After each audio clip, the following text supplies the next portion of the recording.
Welcome back, everybody. Great to have you back here. Woo! It's been a hell of a week. Yes, it has. We're going to talk about that in a minute. Look, we are less than 2 weeks out from the sold-out Des Hamilton Roadshow. We are trucking along nicely. Everybody that has been announced is coming and confirmed. There are people that I haven't announced who are coming and confirmed. There are some special surprises and some special announcements that are now sorted and ready to go. I'm talking to the venue now about extras that I won't be telling you about and just confirming everything's in place. I'm still really excited. Not nervous yet, which is weird, right? I'm expecting to be nervous at some point, but not yet. And who can blame me, right? With a beautiful crowd like you lot who have supported me for nearly 2.5 years now. How on earth can I go wrong? But we are sold out. We sold out in about 3 days. And I didn't want to do a big announcement. No, we sold out, because who cares, right?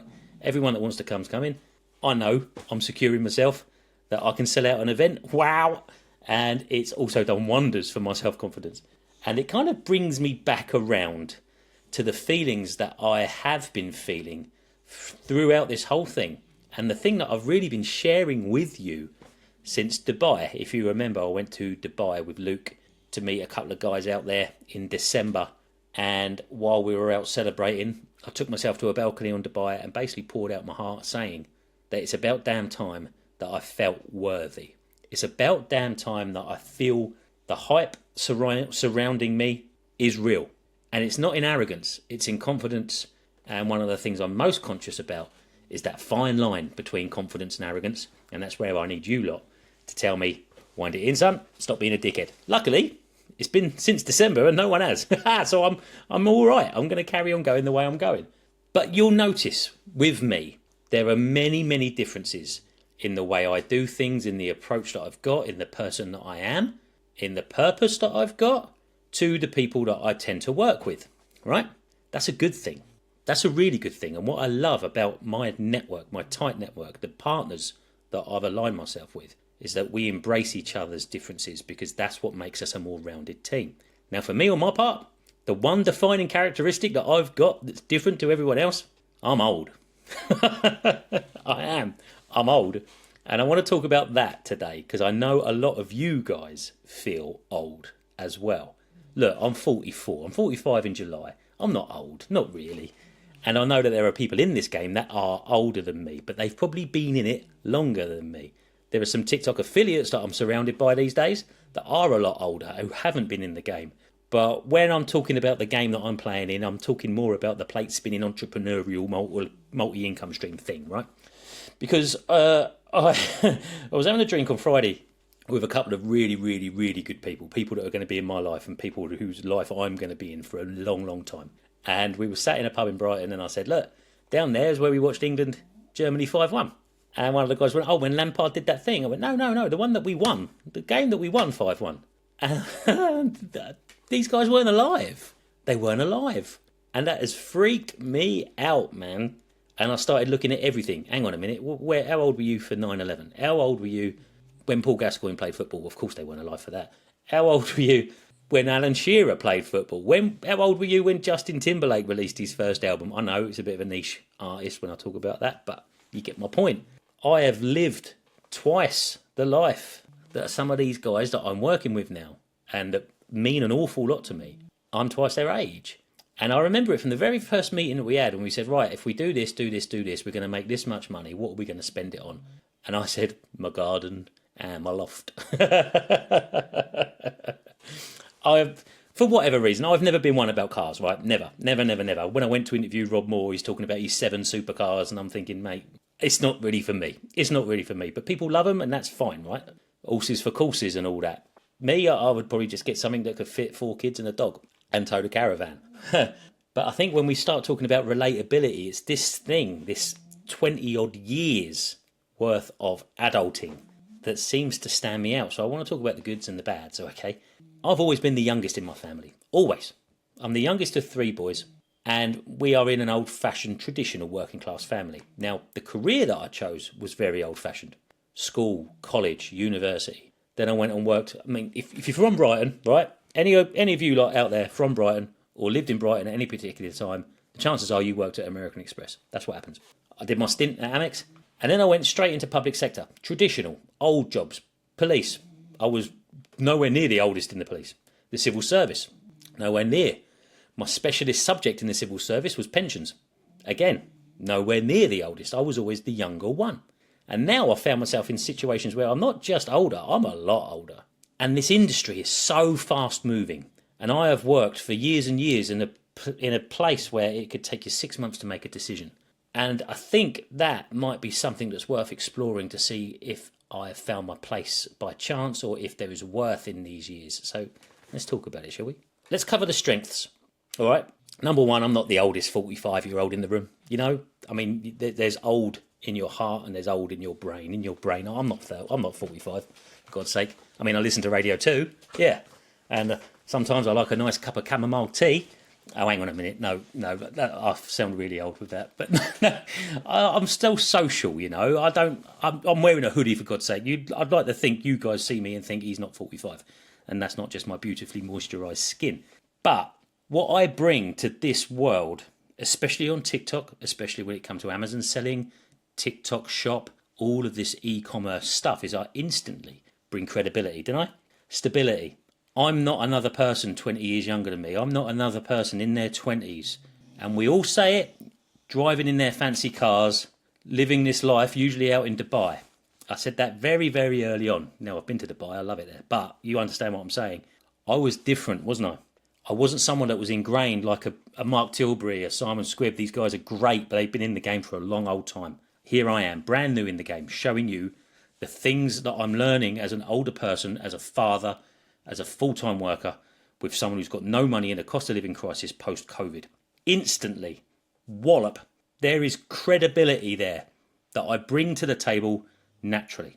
And I'm wondering whether people felt more secure in watching me. They felt more inclined to believe me. Because let's face it, there's one thing, a 25-year-old saying, well, you can make 10 grand a month on Amazon FBA. But then if I came along and said, you know what, you can actually make 10 grand a month on Amazon FBA, you're more likely to believe me. And there's no difference, right? It's just a number. But I'm going to take it because that's certainly a strength that I can bring to the table. There's reassurance, isn't there? There's this element of guidance. I mean, you know me, when I talk about my storytelling, my role is the narrator. You guys are the hero. I play the Dumbledore, the Gandalf, the old head. That's what I do. I've been through the life cycles. I've been through divorce. I've been through loss. I've been through house purchases, heartbreak. Friends have come, friends have gone. This is life. And I bring that without even saying a word. And I find people come to me because I'm older in this world. And they come to me for advice. So when I say I'm starting a Facebook group, I'm not starting a Discord. I'm starting a Facebook group because people of my age aren't on Discord, right? These things embedded in older values. So me starting at 42, most people start their careers in their 20s, right? So I'm 20 years into a career. So they relate and they resonate with me. Because I've got a mortgage, because I've got kids, because I've got debts up to my eyeballs. They see themselves in me more than they see themselves in some drop shipper who's 25 years old.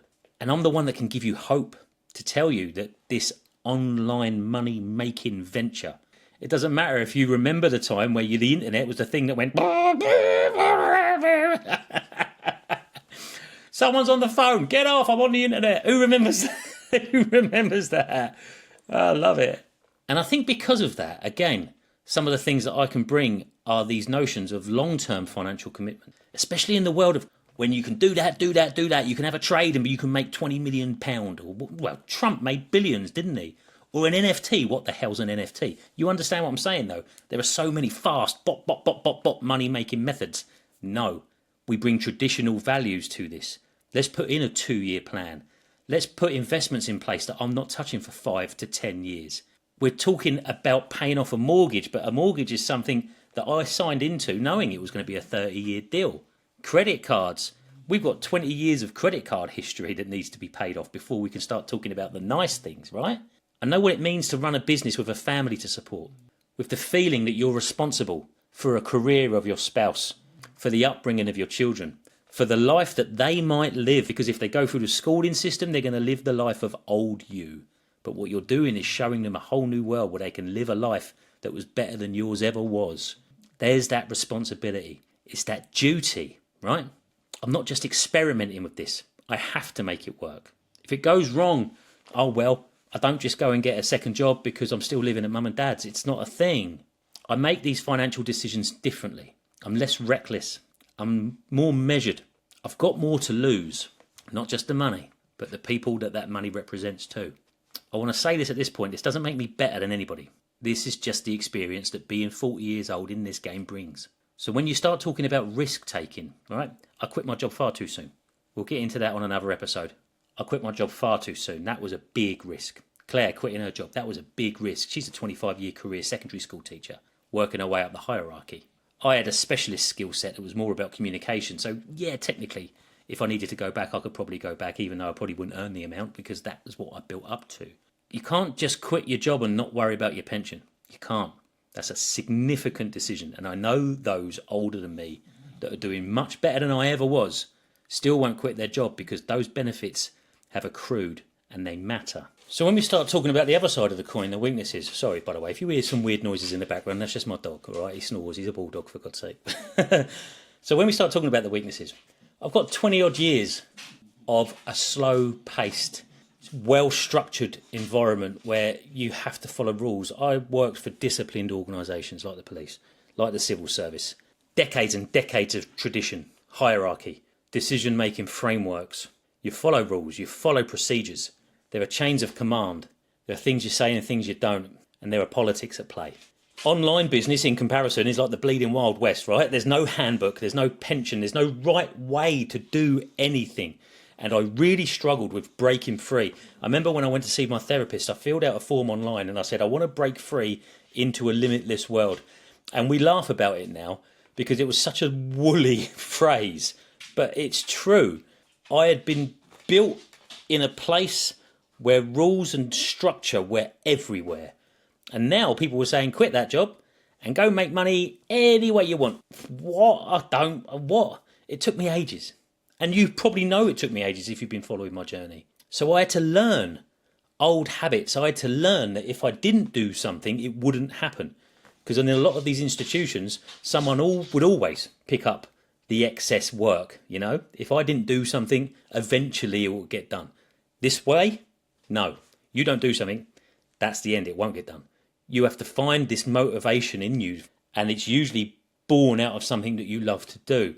But you are second guessing yourself every bleeding time. Am I putting my time into the right things here? Am I making enough if I go down this road? But what if I go down that road? Could I earn more? And you are constantly running that scenario through in your head, and it's exhausting. There are so many times that I had to be slowed down in my old job, and now I learned through my personality that I was never suited for that job because I had too much creativity, I had too much innovation that was stifled by a decision-making framework. There's no surprise that now I do work for myself and now I have embraced this freedom. I'm thriving in it, but it took a long time to jump out of that and rewire the brain to move faster, to take risks, to be comfortable with failure and to adapt. The other thing is this technology and social media gap. Look, I don't know what Snapchat is. I barely know what Pinterest is. Reddit is something that I only use now because I'm enjoying Severance and I want to go down rabbit holes of theories and things like that. If you haven't watched Severance, go and watch Severance, for God's sake. These younger entrepreneurs, they grew up in this world. They grew up with social media. It was already in. It was already established. I remember MySpace where you got to pick your song when someone chose your profile. Before that, I remember email chains because that was our social media channel. Brand new emails. I had a pager before I had a mobile phone. What's all that about? So I had to overcome this initial awkwardness. The reason I went on TikTok is because none of my friends and family were on there. That's the whole reason. I could go on there, I could fall flat on my face. So there's me using these old-fashioned storytelling techniques, which might be different, but at the same point, I'm not on trend with what other people are doing. So when I hit my plateau of about 70,000 followers, it took an awful long time to get from 70 just to 77 because I wasn't evolving with the times like a lot of these young entrepreneurs are able to do. That's a weakness in me. But now I've found my style, right? When I very first learnt to edit in my A-level at media studies, it was manual with the VHSs. An app like CapCut has blown my mind. But if you were to take away these weaknesses and take away these strengths and throw them in a big melting pot and find out how it's actually benefited, I would say the strengths far outweigh the weaknesses because I am still a very small handful of people that seem to be in the public speaking space of this generation. There are gaps in the market. People are needed. People of my age are needed to put out this message that internet money making isn't a scam. It's not something where people are taking advantage of you. It can be for the best. It can be legit. And I am the walking example of it. There's loads of room for people like us. And the weight of experience that we bring with us just through 20, 30 years of living instantly sets you out from the pack. Now, the key of what you need to do, as well as appealing to the generations around yours, is also appeal to the younger crowd who need to look up to you, and then find a way that you can communicate with them the same way you can communicate with everyone else. It's not difficult. That's important. Don't overthink it. You are in a room with important people because you deserve to be there every single time. Now, at the moment, I don't know if I'm talking to you or I'm talking to myself, but it's equally true, right? There is a place for people of your age, no matter what age you are, in this e-commerce social media space. Because if there isn't, then what the hell am I doing here? Your age gives you perspective. It gives you patience. It gives you the ability to compromise. It gives you the ability to mediate. It gives you the ability to pivot. It's not about how old you are. It's about how much you're willing to evolve from the decades and decades of career that you've already had to this new world that is free and open and bleeding limitless. A perfect example today. I had my day mapped out. My little girl goes to my parents for the day. My boy's at school. I don't have the other two. So Claire and I can get an awful lot of work done. It just takes one thing. Like a pair of school shoes you forgot for your child who lives a half hour away. That. And a meeting at 9:30 in the morning that I only got invited to yesterday. That was very important. So all of a sudden, I'm dropping my daughter off. And I want to go to the gym. And I needed to get a haircut. All right. Now, this is important, right? Because everyone talks about the non-negotiables. What's your non-negotiables? Shut up, please. Talk normally. My God, it feels like I'm in The Apprentice. It's not your non-negotiables. Things you need to do and things you want to do. That's it. That's all it is, right? So I needed, all of a sudden, to drop my little girl off. Then to drive half hour away to drop the school shoes off for my eldest daughter. Then to come back. In the meantime, pull over somewhere and have a meeting. Then make my way to the gym. By this point, I'm about 2 hours behind schedule. Then go and get a haircut. Then come back here in the afternoon, and I'm filming this around 2 o'clock in the afternoon. It goes out overnight tonight. The ability to pivot, this free world, it doesn't matter where you're doing work. It's not like you've got to sit at a desk anymore. It just blows your mind. But as long as you're willing to evolve and pivot and adapt, the world's your oyster. So go do them. That'll do for the show, I think, this week. I like that one. I'm quite proud of that one. Let me know what you think, please, in all the usual places. Tell your friends about this podcast because I think we're on a really lovely streak at the moment, and it'll be lovely to start getting this out more to inspire people to get started. And of course, we got the roadshow coming in about 1.5 weeks, so I better get to work. Take care of yourselves. Ta-da.